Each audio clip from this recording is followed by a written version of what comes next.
மறைமாவட்ட மெய்ப்பு பணி பேரவை கூடுகை கும்பகோணம் மறை மாவட்டம்.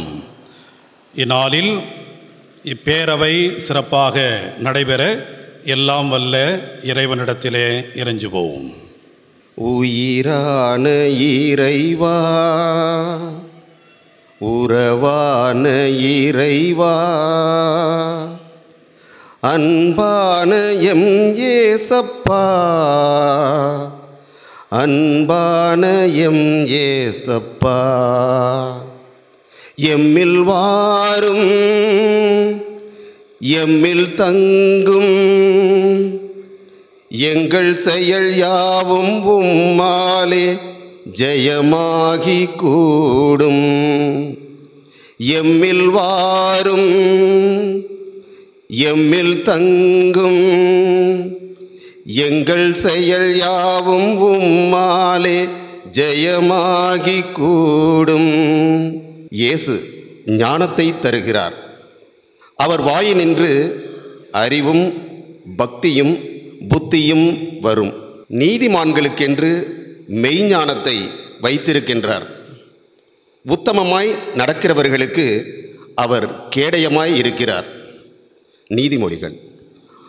ஆம், உமது வாக்கின்படி இதோ மேய்ப்பு பணி பேரவை கூடுகையில் குழுமியிருக்கும் எங்களுக்கு ஞானத்தையும் வல்லமையையும் நிறைவான ஆசீரும் வழங்கி பேரவையின் பணிகள் சிறப்புடன் செயலாற்ற உமது கிருபையை தாரும்.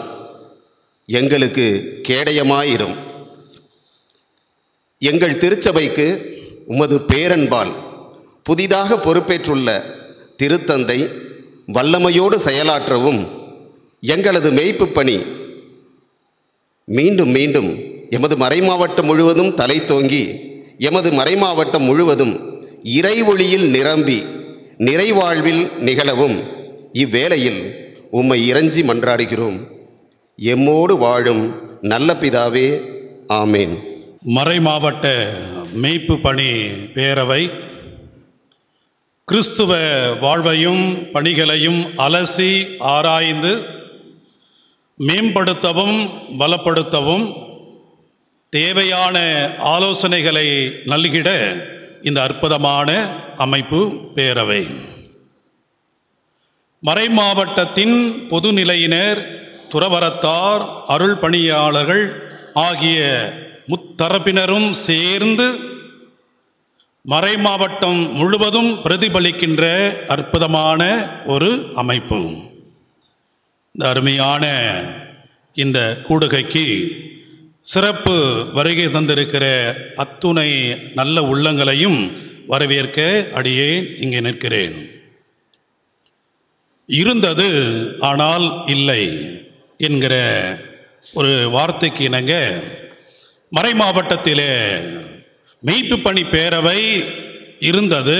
ஆனால் அது எந்த அளவு இருந்தது என்பதை கடந்த நாளில் யோசிக்கும்போது இந்த ஆண்டிலிருந்து அது சிறப்பாக நடைபெற வேண்டும் என்கிற இடத்தில் நமது மறைமாவட்டத்தின் ஆயர், மேதகு ஆயர் மற்றும் மறைமாவட்டத்தின் முதன்மை குரு அவரோடு இணைந்தபடி மறைமாவட்டத்தின் ஆலோசனை குழு இணைந்து இந்த அற்புதமான இந்த பேரவையை நிகழ்த்த எடுத்துக்கொண்ட முடிவின்படி சிறப்பாக இந்நாளிலே இந்த பேரவை சிறப்பாக நடைபெறவும் இந்த பேரவையினுடைய முக்கியத்துவம் மேல்மேலும் நமது மறைமாவட்டத்திலே வளர்ச்சியின் பாதையில் செல்லவும் விருப்பத்தோடும் அதே நேரத்தில் முக்கியத்துவத்தை கொடுக்கும் விதத்திலும் நமது பாசமிகு ஆயர் மேதகு ஏ ஜீவானந்தம் அவர்களையும் அதனைத் தொடர்ந்து குடந்தை மறைமாவட்டத்தின் முதன்மை குரு அவர்கள் இந்நாளிலே இது சம்பந்தமான கருத்துரையாடல், பரிந்துரை மற்றும் சொல்ல இருக்கிற காரியங்கள் சிறப்பாக எடுத்துக்கூற வந்திருக்கிறார்கள். பாசமிகு முதன்மை குரு அவர்களையும் மேலும் தொடர்ந்து மறைமாவட்டத்தின் 6 மறைவட்டங்களை சார்ந்த பாசமிகு 6 மறைவட்ட முதன்மை குருக்களையும் இந்நாளிலே மறைமாவட்டத்தினுடைய பொருளாளர் பாசமிகு பேரருள் தந்தை அவர்களையும், துறவரத்தார் சபை சார்ந்த மறைமாவட்டத்தின் தலைவர் அவர்களையும் வருக வருக என்று சொல்லி கரவொலி எழுப்பி நாம் வரவேற்போம். தொடர்ந்து இந்த வரவேற்பில் துறவியர்கள், குறிப்பாக 6 மறைவட்டங்களின் தலைவர்கள், மறைமாவட்ட CRI தலைவர், மறைமாவட்ட ஆயர் இல்ல அருள் தந்தையர்கள், குருக்கள் மாமன்ற செயலர், மறைமாவட்டத்தின் பணிக்குழு இயக்குனர் மற்றும் பணிக்குழு செயலாளர்கள்,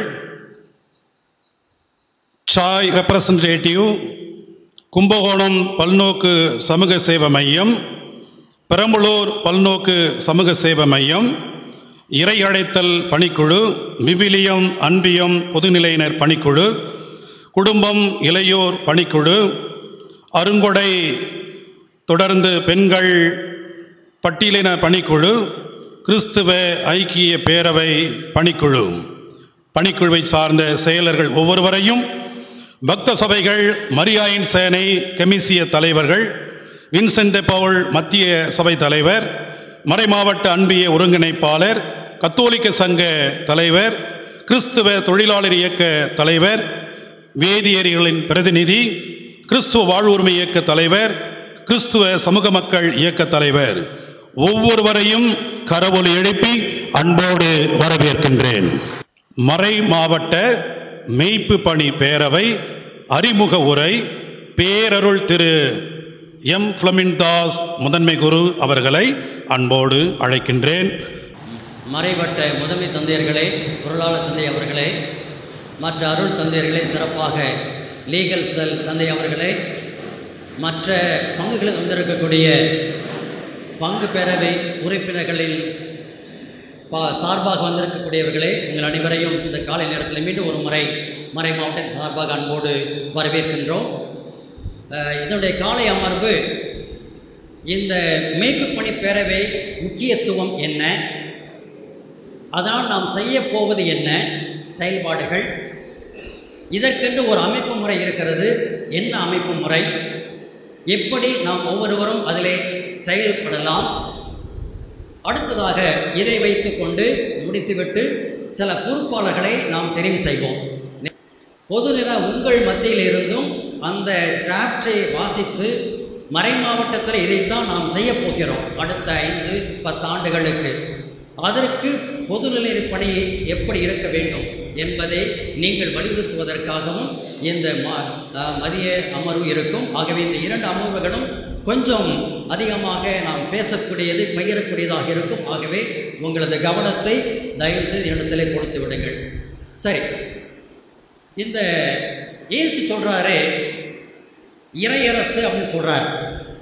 அப்புறம் இன்னொரு இடத்துல திருச்சபையை கட்டுவேன்னு சொல்கிறார். அதுக்கு பிறகு இப்போ நம்ம கத்தோலிக்க திருச்சபை இருக்குது. இது 3 ஒன்றா அல்லது வேற வேறையா சொல்லுங்கள் நீங்கள்? பொதுநிலையில் இறையரசு ஒன்றா, இயேசு நிறுவிய திருச்சபை ஒன்றா, கத்தோலிக்க திருச்சபை ஒன்றா? எல்லாம் 3 ஒன்று தானா? ஒன்று தான். சரி, அப்படின்னாக்க பெந்தகோஸ்து அங்கங்கே போனால் நம்மளை விட அங்கே ஆச்சரியமான நிகழ்ச்சி நடக்குது, அங்கே கடவுள் செயலாற்றலையா? அப்படின்னாக்க மற்ற மதத்தை சார்ந்தவர்கள் யாருமே நல்லவங்க இல்லையா? அவங்களாம் மோட்சத்துக்கு போக மாட்டாங்களா? அவங்களையும் நம்ம தந்தை தானே படைச்சாரு. அவங்க வேறொரு மதத்தில் இருக்கிறதுனால அவங்களுக்கு மீட்பு இல்லையா? இருக்குது. அப்படின்னாக்க நம்முடைய கத்தோலிக்க திருச்சபையுடைய முக்கியத்துவம் என்ன? எதுக்கு அப்போ நம்ம கத்தோலிக்க திருச்சபை இருக்கணும்? எதுக்கு இருக்கணும்? நம்முடைய பங்கு என்ன? ஒரு இந்துவும் முஸ்லீமும் நல்லவங்களா இருந்தால் மோட்சத்துக்கு கடவுள் சனித்தில் போகிறாங்களா இருந்தால் எதுக்கு இந்த அமைப்பு முறை? ஒரு அல்லேலியா கூட்டத்தில் இதை விட ஆவி பறக்குதுன்னாக்க நம்ம எல்லாம் எதுக்கு? சரி, ஒரு சிந்திப்பதற்காகத்தான்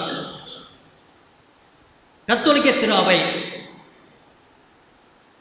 அவை இது திருச்சபை, இயேசு நிறுவிய திரு அவை. கொஞ்சம் எழுதுறது சரியாக தெரியாத வரைக்கும் நல்லது, கவலைப்படாதீங்க. சரி, அடுத்து இதில் இதுதான் இறையரசு. இந்த இறையரசுன்னு சொல்லும் பொழுது யாரெல்லாம் இயேசுவின் விழுமியங்களை வாழ்ந்து காட்டக்கூடிய நிலையில் வாழ்கின்றோமோ அத்தனை பேரும் இந்த இறையரசுக்குள்ளே இருக்கிறாங்க. அப்படின்னா அவங்க யார் வேணாலும் இருக்கலாம், இந்துவாக இருக்கலாம், முஸ்லீமாக இருக்கலாம், கடவுளை நம்பாதவர்களாக இருக்கலாம். ஆனால் இயேசுவின் விழுமியங்களை, அன்பு, நீதி, மன்னிப்பு, இது போன்ற விழுமியங்களை தனது வாழ்க்கையில் வாழ்ந்து காட்டியவர்கள். இதன் அடிப்படையில் பார்த்தீங்கன்னா பெரியார் கூட அதுக்குள்ளே வருவார், அப்படிதானே? சரி, இதே போல் இந்த எல்லாவற்றையும் உள்ளடக்கியதான் இறையரசு. நீங்கள் இந்த இறையரசை பற்றிய அந்த ஓமையெல்லாம் எடுத்து அப்ளை பண்ணி பார்த்ததுங்க பிறகு சரி, அதில் எல்லாம் நல்லது இருக்கும், கெட்டது இருக்கும். சரி, அதுக்கடுத்து திரு அவைனா என்ன? நான் இயேசு நிறுவிய திரு அவை அப்படிங்கிற போது நம்பிக்கையாளர்களெல்லாம் இணைந்த ஒரு திருக்கூட்டம் தான் திரு அவை. அதில் கத்தோலிக்க திருச்சபை இருக்கலாம், மற்றதும் இருக்கலாம். சரி, இந்த கத்தோலிக்க திரு அவையுடைய முக்கியத்துவம் என்ன? எதில் இருந்தால் யார் என்ன செஞ்சால் நம்ம கத்தோலிக்க திரு அவை இல்லை மெம்பராக இருக்கலாம்? சொல்லுங்கள். ஒன்று, கத்தோலிக்க திரு அவையில் இருக்கணும்னா 3 முக்கிய காரணங்களை நாம் ஏற்றுக்கொள்ள வேண்டும். ஒன்று, ஒத்த நம்பிக்கை, ஆர்டிகல்ஸ் ஆஃப் ஃபெய்த், ஒத்த நம்பிக்கை, நம்முடைய விசுவாச பிரமாணம், நம்பிக்கை அறிக்கை, திருச்சபை சொல்வதை மட்டுமே அதன்படி ஏற்றுக்கொள்வது ஒத்த நம்பிக்கை. ஒன்று. இரண்டாவது, அருள் அடையாளங்கள், 7 அருள் அடையாளங்களை பற்றி திருச்சபை என்ன போதிக்கிறதோ அதை ஏற்றுக்கொள்பவர்கள். மூன்றாவது, திருத்தந்தையை தலைவராக ஏற்றுக்கொள்ளக்கூடியவர்கள். இந்த 3ஐயும் யார் ஏற்றுக்கொள்கின்றோமோ அவர்கள்தான் கத்தோலிக்க திரு அவையிலே உறுப்பினர்கள். ஆகவே ஒன்று, இந்த நம்பிக்கை அறிக்கை திருச்சபை சொல்வது போன்று ஏற்றுக்கொள்ளுதல். இரண்டாவது, 7 அருள் அடையாளங்களை பற்றி திருச்சபை போதனைகளை முழுவதுமாக கன்விக்ஷனோடு ஏற்று நடந்து கொள்ளுதல். மூன்றாவது, திருத்தந்தையை இயேசு ஆண்டவர் பதிலாக நம்முடைய பேதுருவின் வழித்தோன்றலாக ஏற்று உலகளாவிய திரு அவைக்கு தலைவராக ஏற்றுக்கொள்ளுதல். இந்த 3 தான் கத்தோலிக்க திருச்சபையில் இருப்பவர்களுக்கு 3 முக்கியமான இது. இதில் சில பேர் சிலது ஏற்றுக்க மாட்டாங்க. அதன் அடிப்படையில் இங்கே சிஎஸ்ஐ, டிஎல்சி இதெல்லாம் வருது நம்முடைய இந்தியாவை பொறுத்த வரைக்கும். இவர்கள் சில நம்பிக்கை அடிப்படையில் மாறுபட்டவர்கள். நம்முடைய அருள் அடையாளங்களை 7ஐயும் அவங்க ஏற்றுக்கிறதில்ல. அடிப்படையாக நம்முடைய போப்பாண்டவரை அவர்கள் திருச்சபை தலைவராக ஏற்றுக்கொள்வதில்லை. ஆகவே இதன் அடிப்படையில் இவர்கள் இந்த கத்தோலிக்க திரு அவையில் உறுப்பினர் இல்லாமல் இயேசு விரும்பிய திரு அவையில் உறுப்பினராக இருக்கலாம். சரி, இப்படி இதுதான் ஏறக்குறைய நம்முடைய திரு அவையுடைய ஒரு சாராம்சம். கத்தோலிக்க திரு அவையில் நாம் இருக்கிறோம் என்றால் எதற்காக? ஒரு கேட்டலிஸ்ட், புலிக்காரம். நம்ம இதில் இருந்து கொண்டு இயேசு சொன்ன அந்த வாழ்க்கை முறையை பின்பற்றி அந்த இயேசு சொன்ன போதனையை பிறருக்கு எடுத்து கூறி உலகெங்கும் சென்று நற்செய்தியை அறிவியுங்கள்.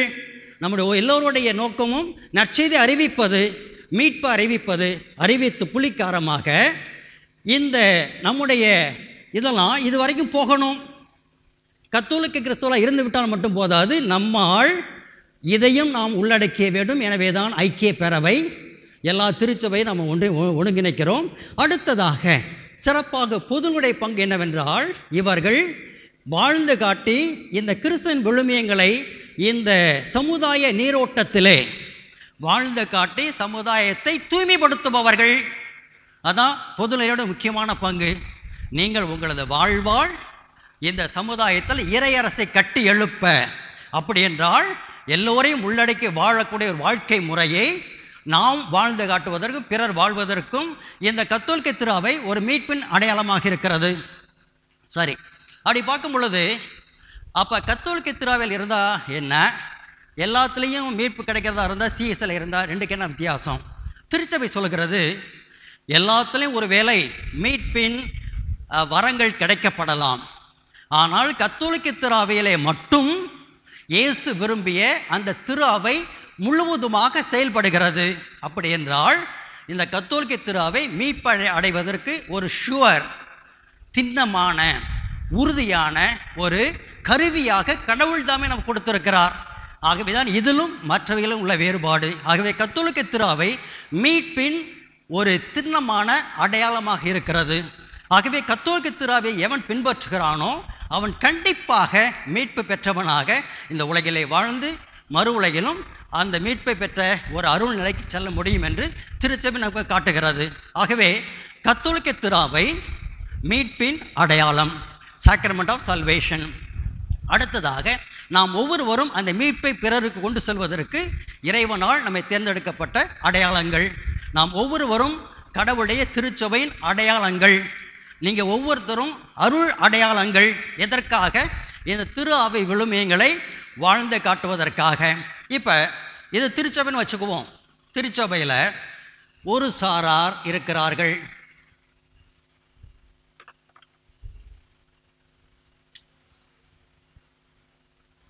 அருள் பணியாளர்கள். இது பொதுநிலையினர்.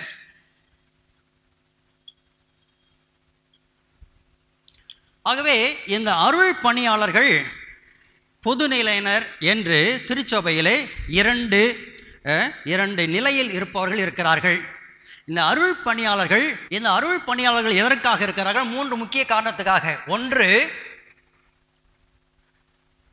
டு எஸ்டாப்ளிஷ் த சர்ச், திருச்சபையை ஏற்படுத்துவதற்காக. திருச்சபையை ஏற்படுத்துதல்.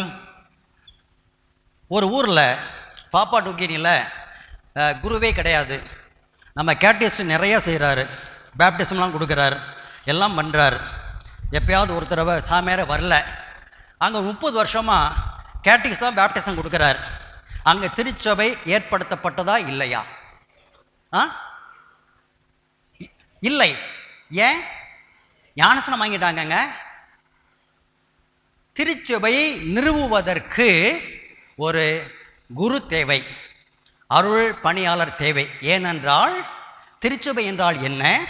இயேசு கிறிஸ்துவின் பிரதிநிதியாக அவரால் தேர்ந்தெடுக்கப்பட்ட அருள் பணியாளர் தலைமையில் நம்பிக்கையாளர்கள் ஒன்று கூடுவதுதான் திரு அவை.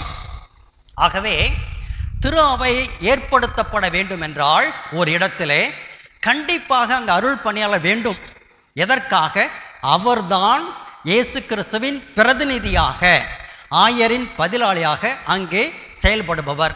ஆகவே அந்த திரு அவைக்கு கண்களுக்கு தெரிந்த முறையில் இருக்கக்கூடிய தலைவர் யாருனாக்க அந்த அருள் பணியாளர் தான்.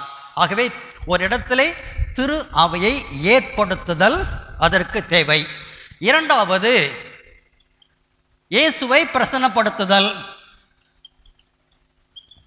இயேசுவை அங்கே கொண்டு வருதல். தெய்வனக்கண் கொண்டு போய் சாபகம் பண்ணுறதல்ல. ஒரு சமுதாயத்திலே இறை மக்கள் மத்தியிலே திருப்பலி கொண்டாட்டத்தின் வழியாக இயேசுவை பிரசன்னப்படுத்துவதற்கு ஒரு அருள் பணியாளர் தேவை. இதற்குத்தான் இரண்டாவது பணி. மூன்றாவது, இந்த பொதுநிலைக்கு பணியாளனாக இருத்தல். பணியாளர், to be at the service of the people, community. இதுக்கு 3 காரணத்துக்காகத்தான் நாங்கள் குருவாக ஏற்படுத்தப்பட்டிருக்கிறோம். திரு அவையை நிறுவுதல், இயேசுவை பிரசன்னப்படுத்துதல், ஏற்படுத்திய திரு அவைக்கு பணியாளனாக செயல்படுதல். சரி, இந்த 3ம் செய்வதற்காக கடவுள் இந்த அருப்பணியாளரை தேர்ந்தெடுக்கின்றார். சரி, அடுத்ததாக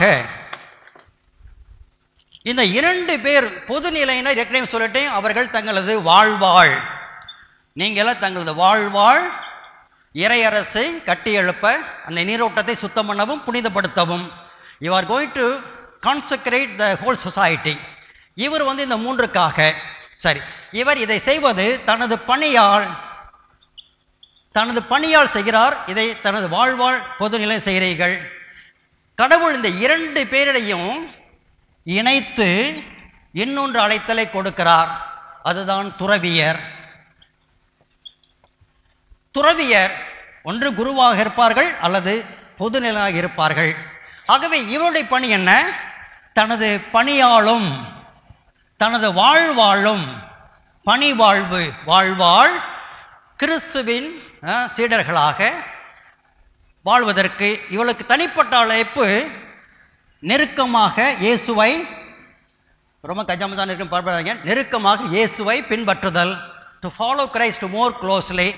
தனது பணியாலும் வாழ்வாலும் இயேசுவை மிக நெருக்கமாக அவர்கள் பின்பற்ற அழைக்கப்படுகிறார்கள். எப்படி?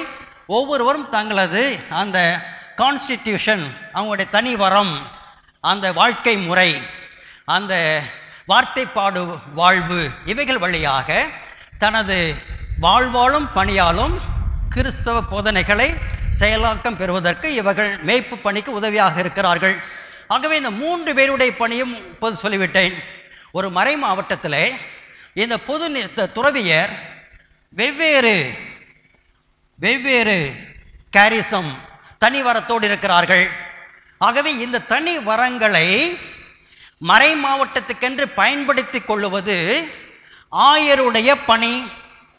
ஆகவே மறை மாவட்டத்தில் துறவியர், பொதுநிலையினர், அருள் பணியாளர்கள் இவையெல்லாம் ஒன்றிணைத்து மறை மாவட்ட மேய்ப்பு பணி திட்டத்தை நாம் உருவாக்க வேண்டும்.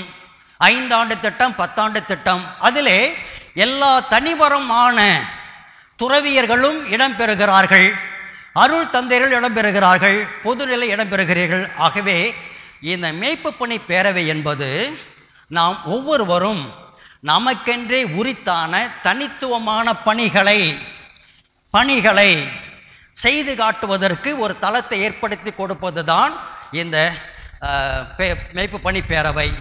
இங்கே பொதுநிலையினர் இந்த குருக்களுடைய பணி ஏற்றுக்கொள்வதோ அல்லது துறவியர் இவருடைய பணி ஏற்றுக்கொள்வதோ அல்ல. சாமியார் பூசை வச்சுட்ருக்காரு. ஒரு 2 சிஸ்டர் 4 சாமியார் இருக்கிறோம். ஒரு சிஸ்டருங்க உடனே நன்மை கொடுக்கறதுக்காக அல்ல. ஒருவருடைய பணியை இன்னொருவர் எடுத்துக்கொள்வதனால் வளர்ச்சி அடைவதில்லை. மாறாக அவரவர்கள் தங்களுக்கு கொடுக்கப்பட்ட பணியினை திரு அவையிலே திறம்பட செய்வதற்குத்தான் மேய்ப்பு பணி பேரவை. சரி, இதில் 3 வார்த்தைகள் சொல்கிறேன். ஒன்று, பார்வையாளர்கள். ஒரு திருவிழா நடக்குது, இந்து முஸ்லீம்லாம் அவன் கதவை திறந்து வச்சு பார்த்துட்டு இருக்காங்க. பார்வையாளர்கள். பங்கேற்பாளர்கள். 2வது பங்கேற்பாளர்கள், பார்ட்டிசிபேட்.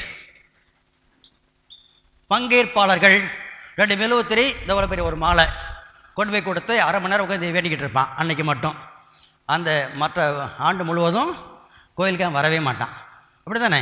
அது பங்கெடுத்தல். அடுத்ததுன்னு ஒன்று பங்களித்தல், கான்ட்ரிபியூட். பங்களித்தல் முக்கியமானது. பங்களித்தல். பார்வையாளர்கள் அல்ல, நாம் ஒவ்வொருவரும் பங்கேற்பாளர்களாக மட்டுமல்ல, மாறாக பங்களிப்பாளர்களாக. What is my contribution? திரு அவைக்கு பங்களவிலோ அல்லது மறைமாவட்ட அளவிலோ எனது பங்களிப்பு என்ன என்பதை சிந்தித்து செயல்படுத்துவதற்குத்தான் இந்த மேய்ப்பு பணி பேரவை. இந்த மேய்ப்பு பணி பேரவையினுடைய முக்கியத்துவத்தை மறைமாவட்ட அளவில் உங்களுக்கு தெளிவுபடுத்திட்டேன். இந்த மேய்ப்பு பணியில் 1-2 பங்கு அளவில். இப்போ பங்கு அளவில் ஒரு பங்கு பேரவை இருக்கிறதுனா எதுக்காக? பங்கு சாமியார் ஒழுங்காக வேலை செய்கிறாங்களா இல்லையான்னு பார்க்குறதுக்காகவா? சாமி வேலை செய்யலைன்னு ஆயட்ட கம்ப்ளைண்ட் பண்ணுறதுக்காகவா? எதற்கு பங்கு பேரவை? அதற்கு முன்னதாக மற்ற இடத்துல இந்த காரியக்காரர்கள் அல்லது நாட்டார்கள் இருக்குது, அது இருக்கட்டுமே, அதையும் போய் குழப்பிட்டு இருக்கணும். அங்கே போய் என் பங்கு பேரை ஏற்படுத்தணும். அதுவும் ஒரு நிர்வாக அமைப்பு தானே. எதற்கு அதை மாற்றணும்? எதற்கு பங்கு பேரவை தேவைன்னு சொல்லணும்? கொஞ்சம் சொல்லுங்கள் உங்களுடைய கருத்தை. ஏற்கனவே இருக்குங்க, காலகாலமாக இருக்குங்க நாட்டார் சிஸ்டம், காரிய சங்க சிஸ்டம். அதை விட்டுட்டு ஏன் பங்கு பேரை போய் திணிக்கிறீங்க? என்ன சொல்கிறீங்க? அதுக்கு அப்படியே இருந்துட்டு போட்டோம். அவங்க நல்லா சப்பரம் கொண்டாடுறாங்க, 1.5 லட்சத்துக்கு வெடி போடுறாங்க. சாமியார் ஒரு 20 பேரை கூப்பிட்றாரு, பூசை வைக்கிறாரு, முடிஞ்சு போச்சு வேலை. எதுக்குங்க பங்கு பேரவை? சொல்லுங்கள், எதற்கு பங்கு பேரவை? அங்கேயும் இருக்குங்க, நீங்களும் வரி கொடுக்குறீங்க. சரி, அந்த நாட்டார் சிஸ்டத்துலேயோ அந்த காரியக்காரங்களையோ இதே போன்று 3 நிலையில் இருக்கக்கூடிய நம்பிக்கையாளர்கள் இருப்பதில்லை. அங்கே ஒரு பங்களிப்பு இல்லை. பொது நிலையில் மட்டும் தனியாக இருப்பார்கள். சிஸ்டருங்க ஆள்கிட்ட ஜோடிப்பாங்க, சாமியார் பூசை வைப்பார். ஆனால் அங்கே குருவானுடைய பணி என்ன? ஒருங்கிணைத்தல். ஆகவே இந்த எப்படி மேய்ப்பு பணி மறை மாவட்டத்திலே பேரவை இருக்கிறதோ அதே போன்று பங்கு அளவிலே எல்லாரையும் உள்ளடக்கிய ஒரு அமைப்பாக இருக்க வேண்டும். அதில் ஆண்கள், பெண்கள், இந்த சொடாலிட்டிஸ், இந்த பக்த சபைகள், இன்னும் மற்ற அமைப்புகள், அன்பியங்கள் எல்லாத்தினுடைய பிரதிநிதித்துவம் அங்கே இருக்க வேண்டும். இருக்கிறதா? இல்லையா? இல்லை. எனவேதான் பங்கு பேரவை வேண்டும் என்று சொல்லுகிறோம். பங்கு பேரவை என்ற ஒரு அமைப்பிலே எல்லோருடைய பங்களிப்பும் அங்கே வாய்ப்பு இருக்கிறது. ஆகவே பங்கு பேரவை தான் மற்ற இதுவரையிலே செயலாற்றி கொண்டிருந்த அமைப்புகளை விட சிறந்தது. ஒரு 40-50 வருஷத்துக்கு முன்னாடி நம்மளா செஞ்சுக்கிட்டு இருந்தோம், பரவாயில்ல. இன்று திருச்சபை ஒரு வலியுறுத்தி சொல்லுகிறது. எதற்காக? என்னை ஒதுக்கிட்டான், அங்கே விட்டுட்டான், இங்கே விட்டுட்டான்ங்கிற பேர் வரக்கூடாது. அது பேர் மட்டுமல்ல, எல்லோருடைய பங்களிப்பையும் பங்கு தந்தை தான் உறுதி செய்ய வேண்டும். அதற்காகத்தான் பங்கு பேரவை. சரி, இந்த பங்கு பேரவைன்னா சாமியார் செய்ய வேலையை எடுத்துக்கிறதுக்காக அல்ல, மாறாக அந்த பங்கு பணித்திட்டம் என்ன? உதாரணமாக ஞாயிறு மறைக்கல்வி. இப்போ யாருமே நம்ம கிறிஸ்தவ பள்ளிக்கூடத்துக்கு ரொம்ப ரேராக படிக்க போகிறாங்க. அவனுக்கு என்னான்னு தெரிய மாட்டேங்குது. எனவே அவனுக்கு அந்த இயேசுவின் பைபிளை, நம்ம கேட்டகிசத்தை சொல்லித்தரத்துக்கு ஒரு தளத்தை உருவாக்கணும். சண்டே கேட்டகிசம், நம்முடைய பங்கிலே சண்டே கேட்டகிசம் நிகழ்த்துவதற்கு பங்கு பேரவை என்ன முன்னெடுப்பு எடுக்கிறது? ரிட்டையர்ட் டீச்சர்ஸை கூப்பிட்றோமா, அவங்கள வச்சு ஒரு மீட்டிங் போடுறோமா, அந்த பிள்ளைகளுக்கு மாதம் ஒருத்தரை ஏதாவது ஒரு போட்டி வச்சோம்னா அவங்களுக்கு ஏதாவது உற்சாகப்படுத்துறது பங்கு பேரவை ஏதாவது செய்யுதா? இதற்குத்தான் பங்கு பேரவை. சாமியார் எதை பண்ணிட்டு போட்டோம்? இல்லை. அடுத்ததாக அன்பியங்கள். ஏதோ நம்முடைய வழிபாட்டு முறையெல்லாம் அந்த கோயிலோடவே நின்றுக்குது. இல்லை, கோவிலையும் தாண்டி நம்முடைய ஜெப வழிபாடுகள் தெருக்களிலே, வீடுகளிலே நடைபெற வேண்டும். நம்முடைய வீடுகள் ஆசீர்வதிக்கப்பட்டதாக மாற வேண்டும். அப்படி இருக்கும் பொழுது அன்பியங்கள் சிறப்பாக செயல்பட அதற்கு பங்கு பெற என்ன செய்ய முடியும்? சொல்லிக் கொடுத்தல். பிள்ளைங்களுக்கு ஃபர்ஸ்ட் ஹோல் கம்யூனியனுக்கு கேட்டிசம் எடுக்கணும். ஏதாவது சிஸ்டருக்கு அப்போ தான் 3 பேர் இருப்பாங்க அந்த கான்வெண்ட்டில்.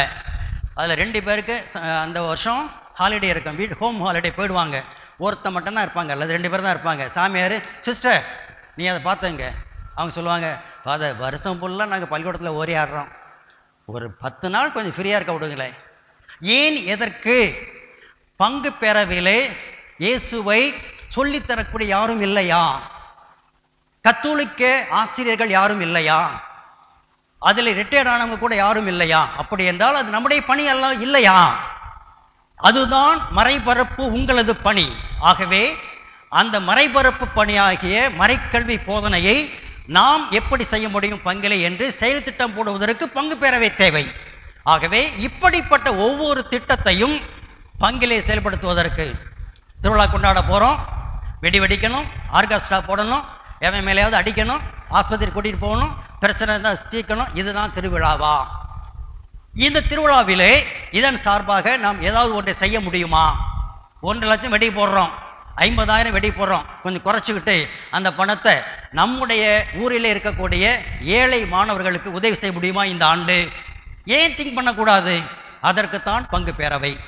நிதிக்குழு ஒன்று இருக்க வேண்டும். ஆஹா, கிடச்சிதுடா நம்மளுக்கு, சாமியார் இனிமேலேருந்து கணக்கு எழுதக்கூடாதுடா, நம்ம எல்லாத்தையும் நம்ம கைக்கு வந்துடணும், நம்ம தான் கணக்கு எழுதணும். ஐயா, நான் ஆயருக்கு அடுத்த நிலையில் ஒருங்கிணைப்பாளராக இருக்கிறேன் மறை மாவட்டத்தில். இப்போ இதுக்கு ஒருங்கிணைப்பாளர் தான். இதுக்கு பல பேர் உதவி செய்கிறாங்க. அவருக்கு பார்த்துக்கிறாரு, பொருளாளர் இருக்கிறாரு, மினிஸ்டர் இருக்கிறாரு, இந்த அரங்கத்தை சரி பண்ண இருக்கார். நான் என்ன பண்ணணும்? எல்லாத்துட்டையும் சொல்லி எல்லா வேலையும் நடக்கத்தான் பார்க்கணும். நான் இங்கே தொடப்பத்தை எடுத்து கூட்டிகிட்டு இருக்க முடியுமா? நான் செய்யலாமா? அவர்களுக்கு கொடுத்த தனித்துவமான வேலையை செய்வது தான் திருச்சபை நம்பிக்கையாளருடைய பொறுப்பு. ஆகவே பங்கு தந்தையின் பொறுப்பை பொதுநிலை எடுத்துக்கொள்வதனால் நாங்கள் மிகவும் பங்களிப்பாளராக மாறுகிறோம் என்ற தவறான கருத்தை நாம் பெற்றுவிடக்கூடாது. நிதிக்குழு என்பது சாமியார் உண்டியல் எவ்வளோ வந்திருக்குன்னு சொல்கிறாரோ நம்ம போய் என்னென்னமா இல்லை. நிதி ஆதாரத்தை பெருக்குவதற்கு என்ன பண்ணுகிறோம்? சப்ஸ்கிரிப்ஷன் இருக்குங்க, சந்தா. நம்முடைய பங்கிலே சந்தாவை ஏற்படுத்துவதற்கு அல்லது அதை செயல்படுத்துவதற்கு நம்ம என்ன செய்கிறோமா? நிதி ஆதாரத்தை பெருக்க முடிகிறதா அல்லது செலவினங்களை கட்டுப்படுத்த முடிகிறதா? அதற்கு என்ன பரிந்துரை? இதை செய்ய வேண்டுமே தவிர ஒருத்தருடைய பணியை எடுத்துக்கொள்வதனால் நாம் அங்கே மாற்றம் ஏற்பட போவதில்லை. இரண்டாவதாக, திருச்சபைக்கும் சரி நம்ம கவர்மெண்ட்டுக்கு சரி ஒரு பேரிஷுடைய லீகல் ரெப்ரசன்டேட்டிவ் யாருங்க? ஃபினான்ஸ் கமிட்டி பொறுப்பாளரா அல்லது பங்கு பேரவை துணைத் தலைவரா? இல்லை, பங்கு தந்தை. நாளைக்கு அங்கே கோர்ட்டில் போய் இவர் தான் நிற்கணும். Is it your parish? Yes. ஒரு ஊரில் கொஞ்சம் பிரச்சனை, இதுலேருந்து நோட்டீஸ் யாருக்கு வருது? மக்களுக்கு போகலை, ஆயருக்கும் அந்த பங்கு தந்தைக்கும். எனவே பங்கு தந்தை தான் legal representative to answer in front of the church as well as the state. திருச்சபை முன்பாகவும் அரசாங்கத்துக்கு முன்னும் பதில் சொல்ல வேண்டியவர்கள் பங்கு தந்தையர்கள். ஆகவே அவர்கள் தங்களது பணியினை நேர்மையோடும் நலமோடும் ஓப்பன் மைண்ட் வெளிப்படைத்தன்மையோடும் செய்வதற்கு இந்த பங்கு அமைப்புகள் மிகவும் உதவியாக இருக்க வேண்டும் என்பதற்காகத்தான் பங்கு பேரவையும் நிதி குழுவும். ஆகவே இது உங்களுக்கு ஏற்கனவே ஒரு பேக்ரவுண்ட். அடுத்ததாக இப்போ நேரம் ஆகிட்டு இருக்கு, அதனால் அடுத்ததுக்கு போவோம். இந்த நம்முடைய இந்த மறைமாவட்ட மேய்ப்பு பணி பேரவையிலே ஆயர் தலைவராக இருப்பார். அடுத்தது விஜி துணைத் தலைவராக பை ஆஃபீஸ் செயல்பட வேண்டும். ஆனால் நீங்கள் பொதுநிலையினர் ஒரு துணைத் தலைவரை நீங்கள் தேர்ந்தெடுக்க வேண்டும். அதற்கு அடுத்ததாக நம்முடைய பங்குகளிலிருந்து வந்திருக்கக்கூடிய பொதுநிலையினர் மறை வட்ட அளவிலே ஒரு 5 ஒவ்வொரு மறை வட்டத்திலிருந்தும் ஒரு 5 நிதிக்குழு உறுப்பினர்களை இப்பொழுது தேர்ந்தெடுப்பீர்கள். ஆகவே இந்த நிதிக்குழு உறுப்பினருடைய செயல்பாடுகள் பிறகு உங்களுக்கு சொல்லப்படும். ஆகவே நீங்கள் பங்கு பேரவையுடைய சார்பாக வந்திருக்கக்கூடிய 2 அல்லது 3 உறுப்பினர்கள் உங்களது பொறுப்பை பங்கு அளவில் என்ன செய்ய வேண்டும் என்று சொல்லிவிட்டேன். அடுத்ததாக இங்கே ஒரு மறை வட்டத்திலிருந்து 5 நிர்வாக குழு உறுப்பினர்களை இப்பொழுது சில நிமிடத்திலே தேர்ந்தெடுப்பீர்கள். அந்த நிர்வாக குழு 5, 6, 30 பேர். அப்புறம் நம்முடைய கவுன்சில் மெம்பர்ஸ் ப்ளஸ் இந்த கமிஷன் செக்ரட்டரிஸ், நம்முடைய 5, 6 மறைவட்ட துறவியர் பொறுப்பாளர்கள், மறைமாவட்ட துறவிய பேரவை தலைவர், இன்னும் சில பேர். இவர்கள் அந்த நிர்வாக குழு உறுப்பினர்களாக செயல்படுவார்கள். ஆகவே அந்த நிர்வாக குழு உறுப்பினர்கள் 40 அல்லது 45 பேர் நீங்கள் தெரிவு செய்த பிறகு ஒன்றா சேர்ந்து துணைத் தலைவரை தேர்ந்தெடுப்பீர்கள். அடுத்ததாக ஒரு செயலரை தேர்ந்தெடுப்பீர்கள். இனிமேல் அந்த செயலர் தான் ஆயரோடு இணைந்து இது போன்ற ஆண்டுக்கு ஒரு முறை பொது குழு கூட்டத்தை கூட்டுவது, ஆண்டுக்கு குறைந்தது 3 முறை நிர்வாக குழு கூட்டத்தை கூட்டுவது, ஆயரோடு இணைந்து என்னென்ன பணி திட்டத்தை செயல்படுத்துவது, அதில் உள்ள குறைகளை கலந்து ஆலோசிப்பது, அதற்கு என்ன வழிமுறைகளை காண்பது, இதெல்லாம் நிர்வாக குழுவுடைய செயல்பாடுகள். அடுத்ததாக நிர்வாக குழு நம்முடைய மறை மாவட்டத்தினுடைய மேய்ப்பு பணி, நிர்வாக பணியல்ல மேய்ப்பு பணிக்காக அடுத்த 5 ஆண்டு திட்டத்தை நீங்கள் திட்டுவீர்கள். நம்முடைய மறை மாவட்டத்திற்கு இந்த மேய்ப்பு பணி திட்டத்தில் இவைகளெல்லாம் முன்னுரிமை கொடுக்கப்பட வேண்டும். அதை எப்படி செயல்படுத்தும்? நீங்களாம் சஜஷன் கொடுத்துட்டு போயிடலாம். கடைசியில் பங்கு சாமியாருங்க செய்யணும் அப்படின்னாக்க, யோ நீ என்னை சொல்கிறதுக்கு நான் உன்னை அனுப்பினேன் கேட்பாங்க. இல்லை, எல்லோரும் இணைந்து செயல்படுவதற்கு நாம் என்ன செய்ய முடியும், என்ன செய்ய வேண்டும் என்பதை சிந்திப்பதற்காகத்தான் கூடியிருக்கிறோம். ஆகவே ஒரு செயலர், இன்னொருத்தர் ஆகவே செயலரோடு இணைந்து செயல்படுவதற்கு குருக்கள் சார்பாக குருக்கள் மாமன்ற செயலர் இருப்பார். அகஸ்ட் இன்றைக்கி ஏதோ ஒரு முக்கியமான வேலை வர முடியல, அவர் இன்னொரு துணை செயலராக இணை செயலராக செயல்படுவார். அதோடு நாம் துறவியர் மறை மாவட்டத்துடைய துறவிய பேரவை தலைவர் ஃபாதர் ஆல்பர்ட், அவர் துறவியர் சார்பாக இன்னொரு இணை செயலராக செயல்படுவார். ஆகவே பொதுநிலை சார்பாக நீங்கள் ஒரு செயலரை தேர்ந்தெடுப்பீர்கள். அவர் மற்ற 2 இணை செயலோடு இணைந்து எல்லா காரியங்களையும் அவர்கள் ஒழுங்குபடுத்துவார்கள். மூன்றாவதாக ஒரு பொருளாளரை தேர்ந்தெடுப்பீர்கள். இதெல்லாம் சேர்த்து மறைமாவட்ட பொருளாளர் தலைவர் வைக்காதீங்க, ஆகவே பொதுநிலையினர் நிர்வாக குழு இந்த மேய்ப்பு பணிக்கு ஒரு பொருளாளரை தேர்ந்தெடுப்பீர்கள். சரி, பொருளாளருக்கு என்ன வேலை? நாம் ஒவ்வொருவரும் ஆண்டுக்கு ஒரு சந்தா கொடுக்க வேண்டும். எந்த ஒரு அமைப்புமே ஆண்டு சந்தாவின் அடிப்படையில் இருக்க வேண்டும். அது நம்முடைய பங்களிப்பை காட்டுவதன் வெளி அடையாளம். அது எவ்வளவு ஆண்டு சந்தா என்பது நீங்களே தீர்மானம் செய்து கொள்ளுங்கள். ஆண்டுக்கு ஒரு முறை இன்னைக்கு இல்லைன்னா அடுத்த கூட்டத்துக்கு கொடுக்கலாம். ஆனால் சந்தா நாம் கொடுத்தே ஆக வேண்டும். எவ்வளவு என்று நிர்வாக குழுவிலே நீங்கள் இப்போ அந்த மறைவட்ட அளவில் பேசும்பொழுதும் அதையும் சொல்லிவிடுங்கள். அவர் அந்த பொருளாளர் அந்த சப்ஸ்கிரிப்ஷனை எடுத்து அவங்களுக்கு ரெசிப்ட் அனுப்பி வச்சுக்குவார். அடுத்தது செயலரோடு இணைந்து செயலர் அனுப்புகின்ற அந்த செலவினங்களை அவர் குறித்து வைத்து கொள்வார். அடுத்த கூட்டத்திற்கு அந்த என்ன செலவு பண்ணதை கொடுப்பார். மறை மாவட்டத்திலிருந்து இது போன்ற நிகழ்வுகளுக்கு ஆகக்கூடிய உணவு செலவு மற்றவைகளை மறை மாவட்டம் பார்த்து கொள்ளும். மற்ற தேவைகளை நாமவே செயல்படுத்துவதற்கு அந்த பொருளாளர் நமக்கு உதவியாக இருப்பார். அன்பு உள்ளங்களே, இந்த தலத்தின் கீழ்ப்புறம், கீழ்த்தலம் அது மேல்தலம். இந்த கீழ்த்தலத்தில் வலதுபுறம் கும்பகோணம், இடதுபுறம் ஜெயங்கொண்டம். அதே போல் அந்த மேல்தலத்தில் வலதுபுறம் பெரம்பலூர், இடதுபுறம் லால்குடி. நமது பங்கின் மினி ஹால் ஸ்டேஜினுடைய அருகாமையிலே இருக்கிறது. அந்த இடத்திற்கு புள்ளம்பாடி மறைவட்டம், மிக்கல்பட்டி மறைவட்டம். ஆகவே ஏற்கனவே முதன்மை குரு அவர்கள் சொன்னதை போல ஒவ்வொரு அந்த மறைவட்ட திட்டமிடக்கூடிய, குறிப்பாக தேர்ந்தெடுக்கக்கூடிய அந்த நிர்வாக குழுவில் அந்தந்த மறைவட்ட முதன்மை குருக்கள் குரு தலைமை ஏற்பார்.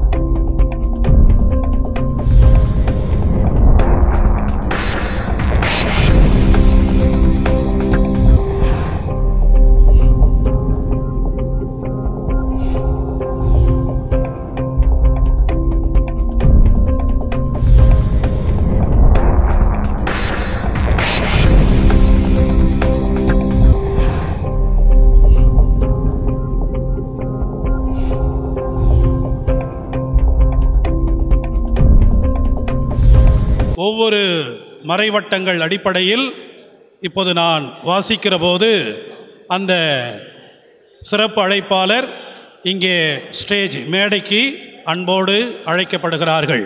மேடையின் வலதுபுறத்திலே ஆயத்தமாக இருக்கக்கூடிய இருக்கையில் அமருமாறு அன்போடு கேட்டுக்கொள்ளப்படுகிறீர்கள். கும்பகோணம் மறைவட்டம், கும்பகோணம் மறைவட்டம் திரு எம் எடின் ஃப்ரோ ஹோமகன் நாச்சியார் கோவில், திரு செந்தில் வடகரை. நான் சொல்ல வந்தால் கரெக்டாக இருக்கும், அப்புறம் இல்லைன்னா மாறும். எம் எடின் ஃப்ரோ கோமகன் நாச்சியார் கோவில், கும்பகோணம் மறைவட்டத்திலிருந்து நான் வாசிக்கின்றேன். திரு செந்தில் வடகரை, திரு ஆரோக்கியதாஸ் மாத்தூர், கும்பகோணம் மறைவட்டம் மூன்றாவது நபர் திரு ஆரோக்கியதாஸ் மாத்தூர், திருமதி லதா கும்பகோணம், திருமதி ஜெயந்தி குணலா நகர். இரண்டாவது மறைவட்டமாக வாசிக்கப்பட இருப்பது ஜெயங்கொண்டம், திரு அமல்ராஜ் ஜெயங்கொண்டம்,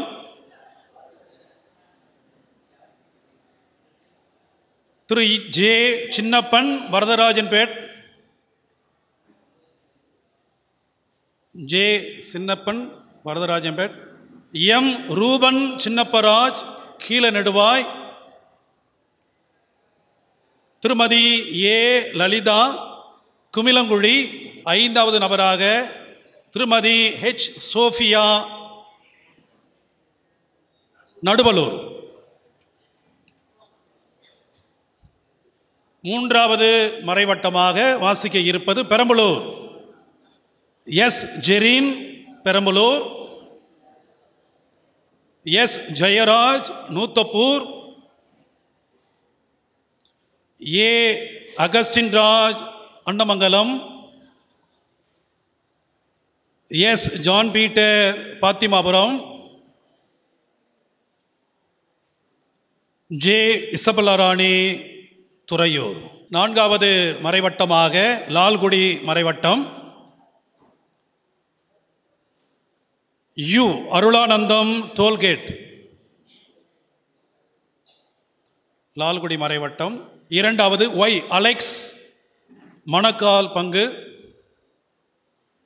ஏ தனசாமி கபிரியல்புரம், ஏ சுசிலா புதூர் உத்தமனூர் பங்கு, ஏ சுசிலா புதூர் உத்தமனூர் பங்கு, எம் பிரேமலதா தொட்டியம் பங்கு. ஐந்தாவது மறைவட்டமாக வாசிக்க இருப்பது புள்ளம்பாடி மறைவட்டம்.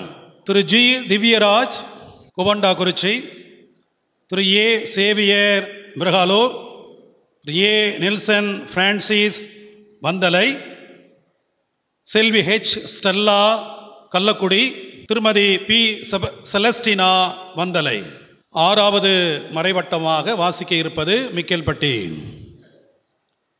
திரு டேவிட் ஆரோக்கியராஜ் மிக்கேல்பட்டி,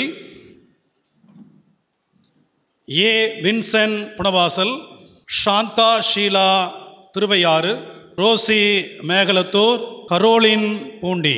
6 மறைவட்டங்களை தொடர்ந்து மேலும் நிர்வாக குழுவின் உறுப்பினராகுதல் இடத்தில் அழைக்கப்பட இருப்பது மறைமாவட்ட மற்றும் மறைவட்ட துறவியர் பேரவை தலைவர்கள், ஆயரின் மறைமாவட்ட ஆலோசனை குழு உறுப்பினர்கள் மேடைக்கு அன்போடு அழைக்கப்படுகிறார்கள். ஆயரின் மறைமாவட்ட ஆலோசனை குழு உறுப்பினர்கள் அனைவரும் மேடைக்கு அழைக்கப்படுகிறார்கள். அருள் பணியாளர்கள் சார்பாக குருக்கள் மாமன்ற செயலர், மறைமாவட்ட மறைபணி மைய இயக்குனர் மற்றும் மறைமாவட்ட பணிக்குழுக்களின் செயலர்கள் மேடைக்கு அழைக்கப்படுகிறார்கள். இந்த பவுல் மரியாயின் சேனை, கத்தோலிக்க சங்கம், கிறிஸ்துவ வாழ்வுரிமை இயக்கம், அன்பியம் போன்ற அமைப்புகளின் மறைமாவட்ட தலைவர்கள் வாசிக்கப்பட்டிருந்த இடத்திலிருந்து தலைவர்கள் அழைக்கப்படுகிறார்கள். வின்சென்ட் பவுல் மரியாயின் சேனை, கத்தோலிக்க சங்கம், கிறிஸ்துவ வாழ்வுரிமை இயக்கம், அன்பியம் போன்ற அமைப்புகளின் மறைமாவட்ட தலைவர்கள் மேடைக்கு அழைக்கப்படுகிறார்கள். சிறப்பு நியமன உறுப்பினர்கள் மேடைக்கு அழைக்கப்படுகிறார்கள். ஒவ்வொரு மறைவட்டத்திலும் மறைவட்ட முதன்மை குரு வழியாக சிறப்பு நியமன உறுப்பினர்கள் தேர்ந்தெடுக்கப்பட்டு இங்கே அழைக்கப்பட்டிருக்கிறீர்கள். அவர்களும் மேடைக்கு அழைக்கப்படுகிறீர்கள். பொறுப்பாளர்கள் தேர்ந்தெடுத்தல் நிகழ்வு ஆரம்பமாகும். எல்லோருக்கும் வாழ்த்துக்கள். இப்பொழுது இங்கே இருப்பவர்கள் நம்முடைய மறை மாவட்டத்தினுடைய மேய்ப்பு பணி பேரவையினுடைய நிர்வாக குழு உறுப்பினர்கள். ஆகவே நாம் எல்லோரும் சேர்ந்து 47 பேர் இருக்கிறோம். எல்லோரும் சேர்ந்து கரவலை எழுப்பி இவர்களை நாம் வாழ்த்துவோம். மறை மாவட்டத்தின் பெயரால் நிர்வாக குழு உறுப்பினர்கள் அனைவரையும் அன்போடு அழைக்கின்றேன். இப்பொழுது துணைத் தலைவரையும் செயலரையும் பொருளாளர் அவர்களையும் இந்த 47 பேர் ஓட்டு போட்டு தேர்ந்தெடுப்பார்கள். சரியா இருக்கிறது? டேவிட் ஆரோக்கியராஜ் சாமி அந்த ஸ்கெட்ச் எடுத்து கூட போடுங்க. டேவிட் ஆரோக்கியராஜ் இல்லை ஓட்டு என்றோம். நீங்கள் இப்போ கைதட்ட வேண்டாம். Stanislaus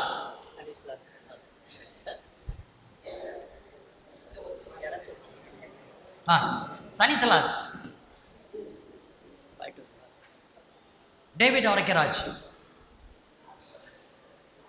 Stanislaus, Alex, David Arokiaraj, Stanislaus, Alex, Stanislaus, Stanislaus, Alex, Alex, Jayaraj Noothapur, Stanislaus, David Arokiaraj, Jayaraj, Stanislaus, Alex, Jayaraj, Jayaraj, Alex, David, Alex, Alex, Stanislaus, Stanislaus,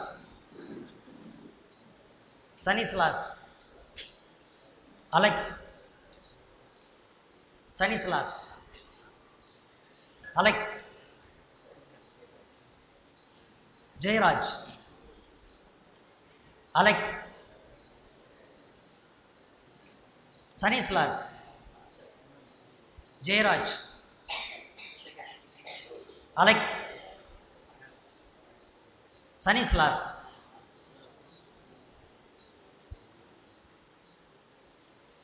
Alex,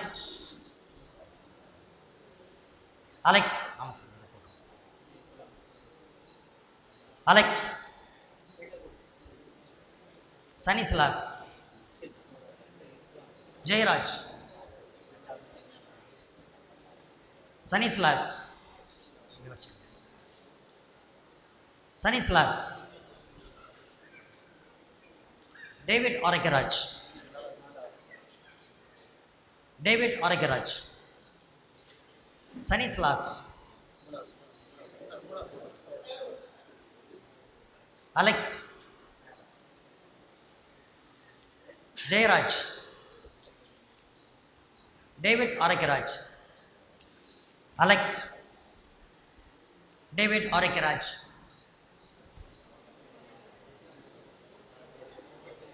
போட்டிருங்க. 23, Alex 22, 15, sorry 15. Okay, so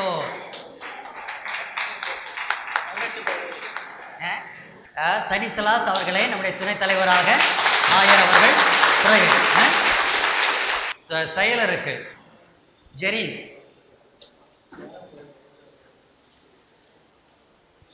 Jerin,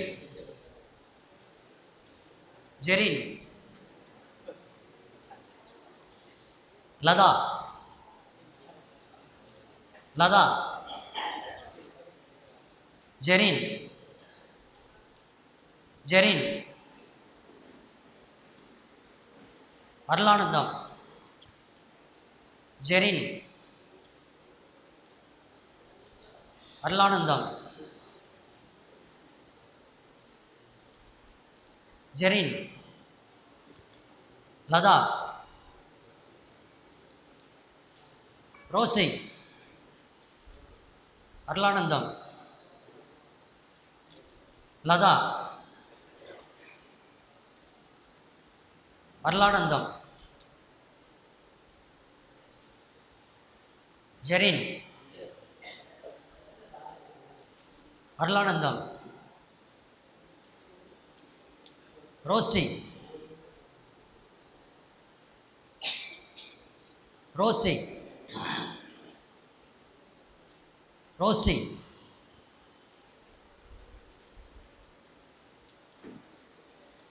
Latha, Latha, Jerry, Latha, Arulanandam, Latha, Latha, Latha, Latha, Jerin, Latha, Latha, Latha, Jerin, Latha, Latha, Jerin, Jerin, Arulanandam, Arulanandam, Rosy, Jerin, Rosy, Latha, Jerin, Jerin, Latha, Latha, Latha, Arulanandam, Rosy. சரி, குட்டி போடுங்க சாமி.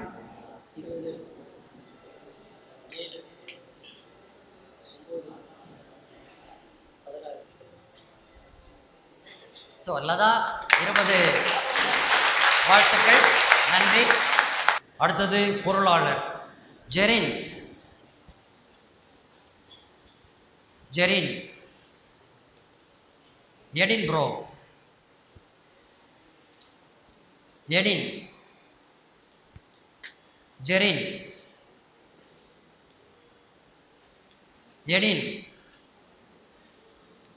Jerin, Edin,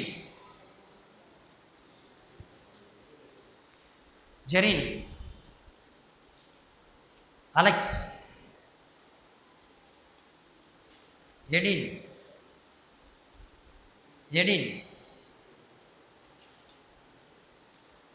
Jerin, Edinbro, Jerin, Edin, Edinbro, Jerin, Edin, Edinbro, Alex, Alex,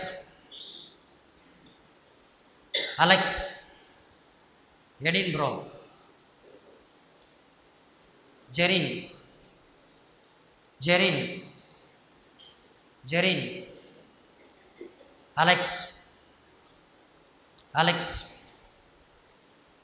Edin, Alex, Jerin, Jerin, Jerin, Jerin, Alex, Alex, Jerin, Alex, Jerin, Jerin, Edin, Jerin, Alex, Jerin, Jerin, Jerin, Jerin, Jerin, Jerin, எடின்ப்ரோ,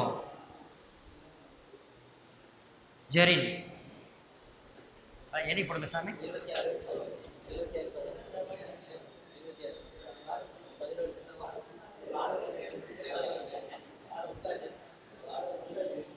கிட்ட வந்துருங்க சாமி, கிட்ட வந்துருங்க ப்ளீஸ்.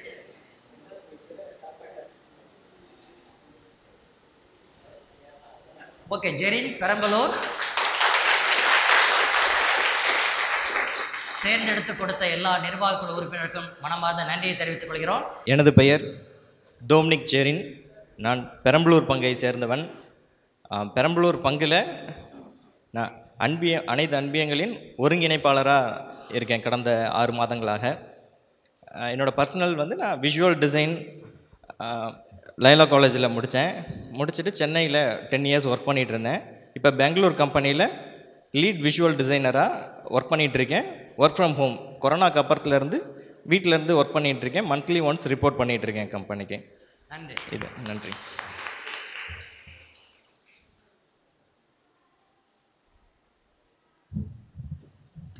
என் பேர் லதா, கும்பகோணம் பங்குலேருந்து வரேன். நான் வந்து ஹவுஸ் ஒய்ஃப் தான். புனித அலங்காரணி அன்பியத்தோட பொருளாளராக இருக்கேன். மற்றபடி அவ்வளோ. வாங்க வாங்க.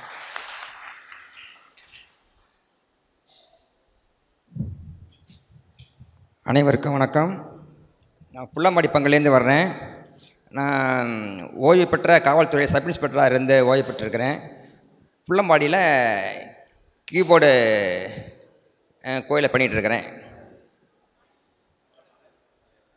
அவ்வளோதான்.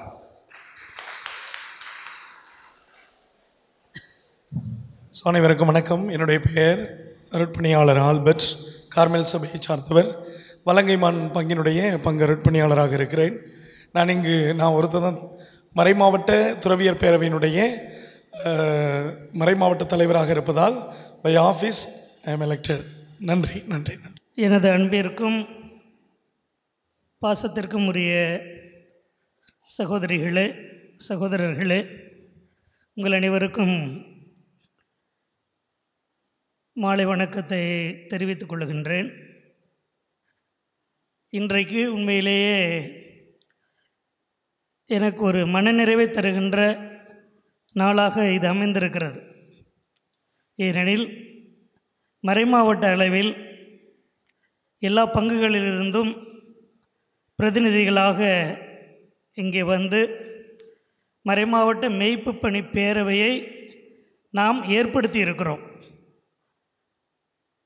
பல வருடங்களுக்கு பிறகு முறையாக இந்த மெய்ப்பு பணி பேரவை நியமிக்கப்பட்டிருப்பது ஒரு மிகச்சிறந்த ஒரு செயலாக நான் கருதுகிறேன்.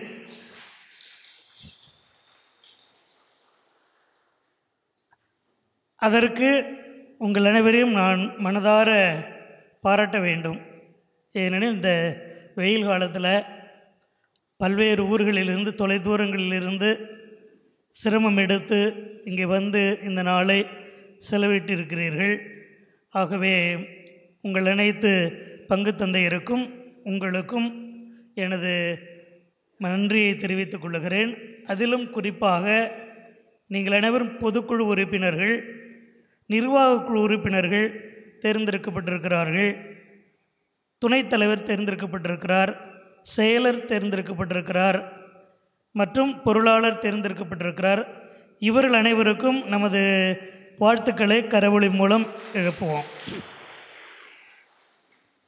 முறையாக ஏற்படுத்தப்பட்டிருக்கிற இந்த மெய்ப்பு பணி பேரவை நல்ல முறையிலே செயல்பட வேண்டும். அதற்கு உங்களுடைய ஒத்துழைப்பு மிக மிக அவசியம்.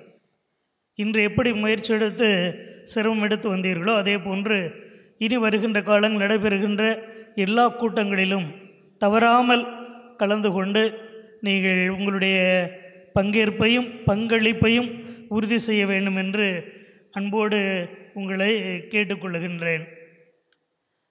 இந்த சப்ஸ்கிரிப்ஷனை பற்றி பேசணும். 100 ரூபான்னு முடிவு பண்ணிங்க.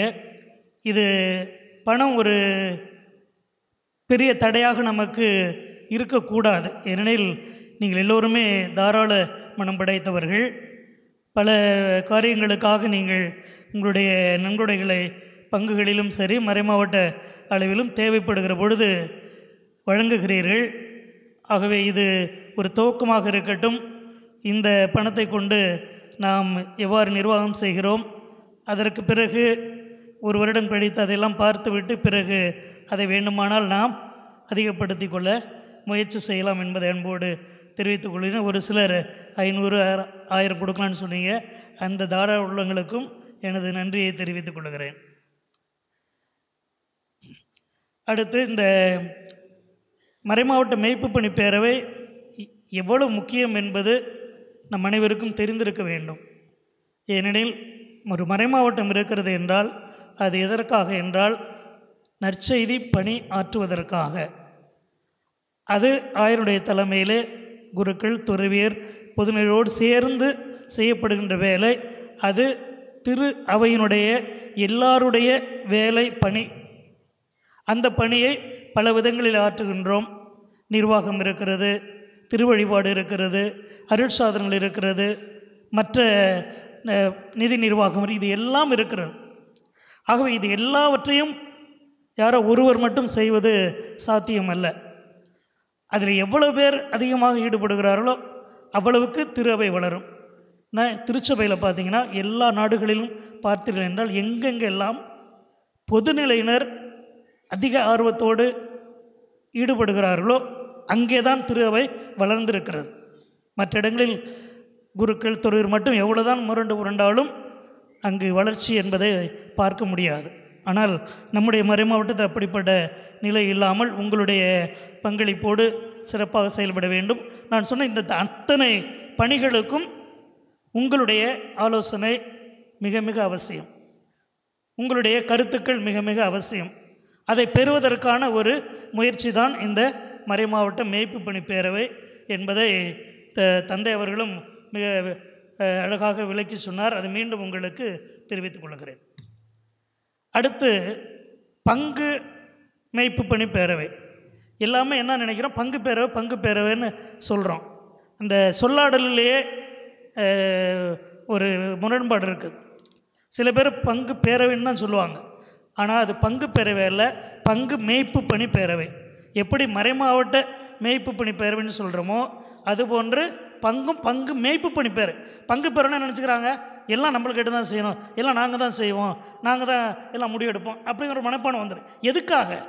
எதுக்காக கூடியிருக்கிறோம்?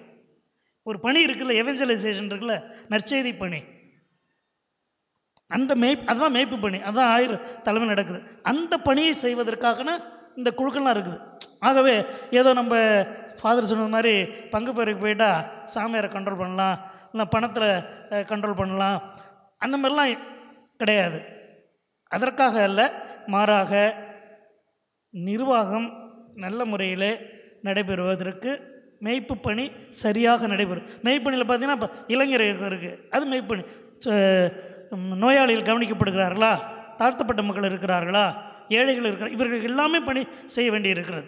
இந்த எல்லா பணிகளிலும் உங்களுடைய ஈடுபாடு இருக்க வேண்டும், உங்களுடைய வழிகாட்டுதல் இருக்க வேண்டும், உங்களுடைய பங்களிப்பு ஆலோசனைகள் மிக மிக அவசியம். ஆகவே நமது மறைமாவட்டத்தில் ஏற்கனவே ஒழுங்கு இருக்கிறது. என்னவெனில் எல்லா பங்குகளிலும் பங்கு பேரவை நியமிக்கப்பட வேண்டும். இது விருப்பப்பட்டால் வச்சுக்கலாம், விருப்பப்படலைன்னா வேணான்னு சொல்லிக்கிறாங்கிற நிலைமை கிடையாது. கட்டாயமாக எல்லா பங்குகளிலும் அது ஏற்படுத்தப்பட வேண்டும் என்று ரெமிஜிஸ் இருந்த காலத்திலேயே ரூல் போட்டாங்க. ஆனால் நம்ம மறைமாவட்டத்தில் 95 பங்குகள் இருக்கிறது. அதில் ஒரு 45 பங்குகளில் தான் மறைமாவட்ட மேய்ப்பு பணி பங்கு மேய்ப்பு பணி பேரவை இருக்கிறது. ஆகவே வருகின்ற காலங்களில் இது இல்லாத இடங்களிலும் பங்கு மேய்ப்பு பணி பேரவை ஏற்படுத்தப்பட வேண்டும். அதற்கு இந்த நமது மறைமாவட்ட மேய்ப்பு பணி பேரவை வழிகாட்ட வேண்டும், துணையாக இருக்க வேண்டும், ஒத்துழைக்க வேண்டும் என்பதை கேட்டுக்கொள்கிறேன். இனிமேல் யாரும் பங்கு பேரவை என்று சொல்லக்கூடாது, பங்கு மேய்ப்பு பணி பேரவை. அப்போ தான் அதிலே நமக்கு அதனுடைய கடமைகள் தெரியும். பேரவைனா யார் வேணால் வந்து உறுப்பினராக இருக்கலாம், ஆனால் மேய்ப்பு பணி செய்கிறதுல ஆர்வம் இருக்குது எனக்கு அப்படிங்கிறவங்க தான் அதில் ஈடுபடணும். அடுத்து இந்த இப்போ மறைமாவட்ட கொள்கை வரைவை பற்றி நிறைய பார்த்தோம். டைம் இல்லாதனால ஃபாதர் கொஞ்சம் வேகமாக போக வேண்டியிருந்துச்சு. பின்னர் உங்களுக்கு அந்த பிரதிகள் வழங்கப்படும். உங்களுடைய மறைவட்ட அளவில் இந்த 5 பேர் தேர்ந்தெடுக்கப்பட்டிருக்கிறீர்களே, உங்களிடம் கொடுக்கப்படும். நீங்கள் உங்களுடைய கூட்டங்களிலே நீங்கள் அதை விவாதிக்கலாம். அதில் ஒரு சிலவற்றை மட்டும் கோடிட்டு காட்ட விரும்புகிறேன். இந்த சப்ஸ்கிரிப்ஷன், அதாவது சந்தா, எல்லா பங்குகளிலும் சந்தா கட்டாயமாக்கப்பட வேண்டும். நான் ஒரே ஒரு உதாரணம் சொன்னேன். ஒரு பங்கு, ஒரு நகரத்தை சார்ந்த ஒரு பங்கு, அங்கே ஒரு பங்கு தந்தை போகிறார். எல்லாம் கொஞ்சம் ஓரளவு மிடில் கிளாஸ் ஃபேமிலி, கொஞ்சம் தான் புவர் ஃபேமிலி இருக்கிறாங்க. அவர்கிட்ட அந்த போகிற பங்கு சாமியார் கணக்கு வழக்கு ஒப்படைக்கும் பொழுது பங்கில் இருந்த பணம் 17,000 ரூபா. ஒரு ஃபாதர் போகிறார். அந்த ஃபாதரு 5 வருஷம் அங்கே இருக்கிறார். 5 வருஷம் கழித்து அந்த பங்கை விட்டு போகும் பொழுது அந்த பங்கில் 30 லட்சம் ரூபாய் பங்கு கணக்கில் வங்கியில் வைப்பு தொகையாக வைக்கப்பட்டு சென்றது. இந்த 5 ஆண்டுகளில் 3ஆம் ஆண்டிலிருந்து 5ஆம் ஆண்டு வரை அந்த பங்கு தந்தை எந்த ஒரு திருவருட்சானத்திற்கும் பணமே வாங்கலை. புது நன்மையாக எந்த பணமும் கிடையாது. ஞானஸ்தானமாக எதுவும் கட்டணம் தேவையில்லை, எதுவுமே கொடுக்க தேவையில்லை. ஏன்னா இந்த சப்ஸ்கிரிப்ஷன் இருக்குல்ல, சந்தா இருக்குல்ல, அதை முறைப்படுத்தினார். முறைப்படுத்தும் போது நிறைய கஷ்டம்லாம் இருந்துச்சு. நிறைய பேர் முடியாதுன்னு, அது எப்படி நான் எப்படி 500 கொடுக்க முடியும், 200 கொடுக்க முடியும். ஆனால் அதுக்கு 1.5 வருடம் அவர் எடுத்துக்கிட்டார். ஒரு கமிட்டி நியமித்து அந்த கமிட்டிக்கிட்ட இதனுடைய அவசியத்தை சொல்லி அவங்க அதை உணர்ந்துக்கிட்டு பங்குக்கு நம்ம பணியாற்றுன்னு சொல்லி ஒவ்வொரு வீடாக போய் ஃபேமிலியில் போய் உட்காந்து அவங்களுடைய நிலவரத்தை பார்த்துட்டு அவங்களுடைய நிலைக்கு ஏற்றவாறு நிர்ணயம் செஞ்சாங்க. பொதுவாக எல்லாருக்கும் 10 ரூபா, எல்லாருக்கும் 20 ரூபா, எல்லாருக்கும் 50 ரூபா அப்படின்னு இல்லாமல் போய் உட்காந்து 2 கணவன் மணி 2 பேர் அரசாங்க வேலை பார்க்குறாங்களா, அவங்களுக்கு குறைஞ்சபட்சம் 500 ரூபா அவங்கள்ட்ட பேசி அவங்கள சம்மதிக்க வச்சு இப்படி எல்லா ஒரு ஆட்டோ ஓட்டுறவர் இருந்தார், அவர்கிட்ட 50 ரூபா கொடுக்குறேன், 50 ரூபா கொடுங்கன்னு சொன்னார். அந்த ஆட்டோக்காரர் நான் 100 ரூபா தரேன்னு சொல்லி சொன்னார். ஏன்னா அந்த போய் உட்காந்து பேசி எல்லாரையும் கன்வின்ஸ் பண்ணாங்க.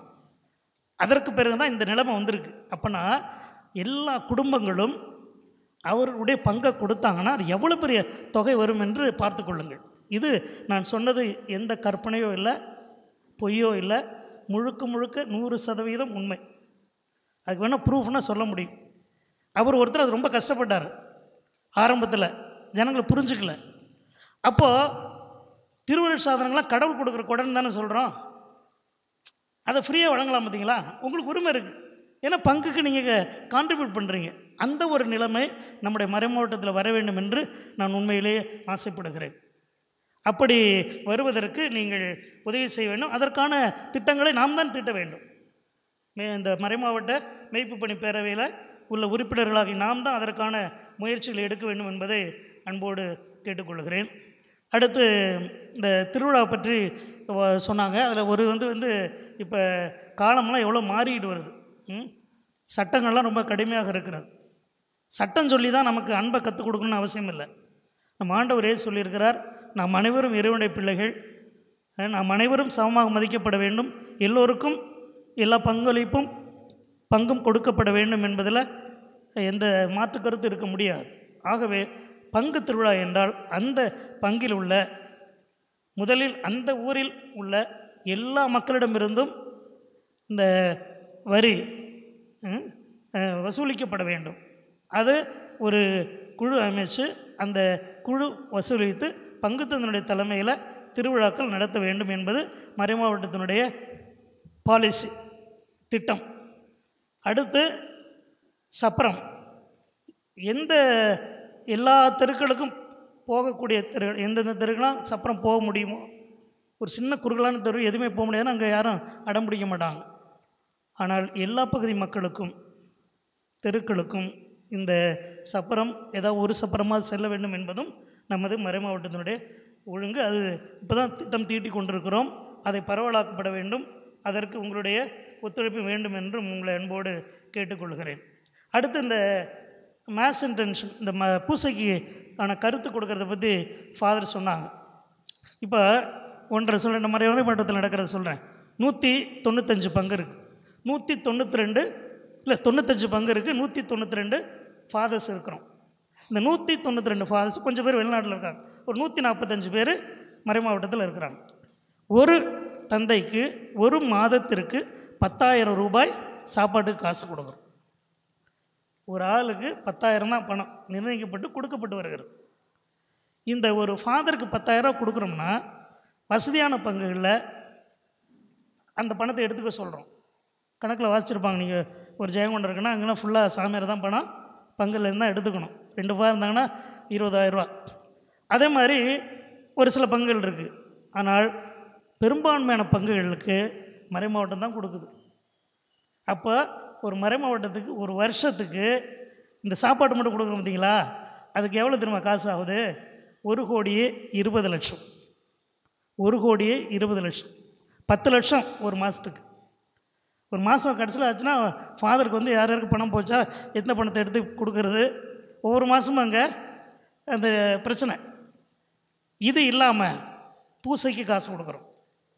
ஒரு மாதத்துக்கு 30 நாளாக 30 பூசை. பங்கில் இருந்துச்சுன்னா அதில் பங்கில் எடுத்துக்கணும். 30 பூசைக்கு மேலே வந்ததுன்னா பங்கு சபை நார்மலாக என்ன பண்ணணும், அந்த 30 பூசைக்கு மட்டும் எடுத்துக்கிட்டு மீதி பணத்தை இங்கே அனுப்பணும். ஏன்னா அந்த பணத்தை வச்சு எந்த ஊரில் சாமியார்களுக்கு பூசை கருத்து இல்லையோ அதை கொடுக்கறது, இப்படி கொடுக்க ஷேர் பண்ணுறது தான். அப்படி அதுக்கு நாங்கள் மறைமாவட்டத்தில் செலவு பண்ணுற பணம் ஒரு வருஷத்துக்கு 40 லட்சம் ரூபா. இப்போ எல்லா பங்குகளுக்கும் எல்லா பூசைக்கும் சாமியார்கள் எல்லாம் பணம் கொடுத்துட்டாங்கன்னா இந்த பேர்டன் டயஸு கிடையாது.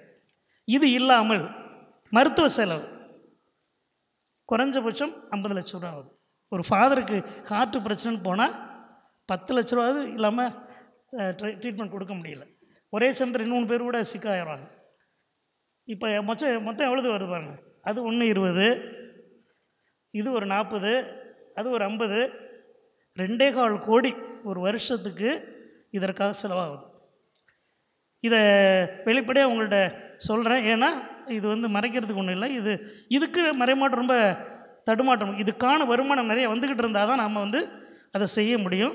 அதனால் மக்களுடைய ஒத்துழைப்பு கட்டாயமாக இருக்கு. அதனால தான் ஒவ்வொரு பங்கில் இருந்தும் வருமானத்தில் ஒரு குறிப்பிட்ட சதவிகிதம் மறை மாவட்டத்துக்கு கான்ட்ரிபியூஷனாக கொடுக்கணும்னு சொல்லியிருக்கிறோம்.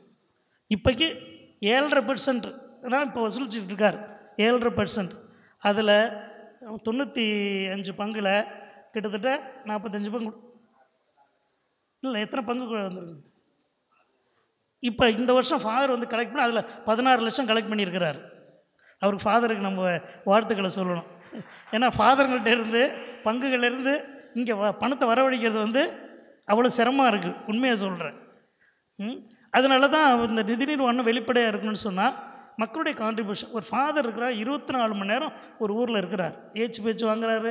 அவர்கிட்ட சில பிடிக்காத விஷயங்கள் இருக்கலாம், சில பேர் கஷ்டப்பட்டு வேலை செய்கிறாங்க. இவ்வளவு ஒருத்தர் வாழ்க்கை முழுவதுமே அங்கே அர்ப்பணிச்சுட்டு 24 மணி நேரம் இருக்கிறவருக்கு ஒரு 10,000 ரூபா கொடுத்து அந்த பங்கு மக்களே அவருக்கு சாப்பாடு செலவு பார்த்துக்கிறதுக்கு முடியலன்னா நம்ம கிறிஸ்தவம் எப்படி இருக்குன்னு கொஞ்சம் யோசிச்சு பார்க்கணும்.